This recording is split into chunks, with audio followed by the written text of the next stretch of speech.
कारण असं होतं की या गुन्ह्यामध्ये जे आरोपी होते ते एकूण 18 आरोपी होते. या गुन्ह्यामधले जे आरोपी आहेत यांच्यावर विविध पोलीस स्टेशनला तेलंगणा आहे, हैदराबाद आहे, अजून कुठं म्हणजे महाराष्ट्रात आहे आणि महाराष्ट्राच्या बाहेरही प्रत्येकावर 8-8, 5-5, 6-6, 10-10 गुन्हे, ते पण एक्स्टॉर्शन, दरोडा, त्यानंतर 302, 307 अशा प्रकारचे विविध पोलीस स्टेशनला गुन्हे नोंद होते आणि त्याच्यात काही जागेवर चार्जशीट दाखलही झालेले आहेत. आणि हे जे आरोपी होते हे एकदम क्रूर स्वभावाचे आरोपी होते. यांनी ज्यावेळेस त्याच्यावर हल्ला केला त्यावेळेस एकूण त्याच्यावर 15 स्टॅबिंगचे वार आहेत. म्हणजे इतका ब्रुटल त्याचा मर्डर करण्यात आला. आणि हे जे मॅटर आहे ते हे महाराष्ट्रात थोडंसं वेगळं असं आहे की याच्यामध्ये आत्तापर्यंत महाराष्ट्राच्या इतिहासामध्ये, महाराष्ट्राच्या म्हणण्यापेक्षा मला महाराष्ट्राबद्दल नाही सांगता येणार, पण मराठवाड्याच्या इतिहासात 14 आरोपींना एकदम शिक्षा कधीच आलेली नाही यापूर्वी.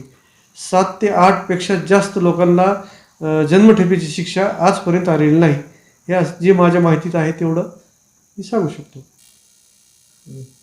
14 आरोपींना शिक्षा ठोठावण्यात आली. त्यापैकी 12 आरोपींना अजन्म कारावास म्हणजे जन्मठेपेची शिक्षा आणि त्यांना प्रत्येकी 1 लाख रुपये दंड. आणि त्याच्यानंतर 2 जे आरोपी आहेत त्यातला एक जो आरोपी आहे तो फक्त खंडणीच्या ह्याच्यामध्ये हे धरला, तर त्याला फक्त 3 वर्ष शिक्षा आहे त्याच्यामध्ये, त्या खंडणीच्या गुन्ह्यामध्ये त्याला फक्त 6 महिने आणि 500 रुपये दंड शिक्षा करण्यात आली. आणि दुसरा जो आहे ज्यांनी हार्बरिंगमध्ये त्या आरोपींना पळून जाण्यासाठी मदत केली होती तो बब्बर खान, गुल मोहम्मद खान, तर त्याला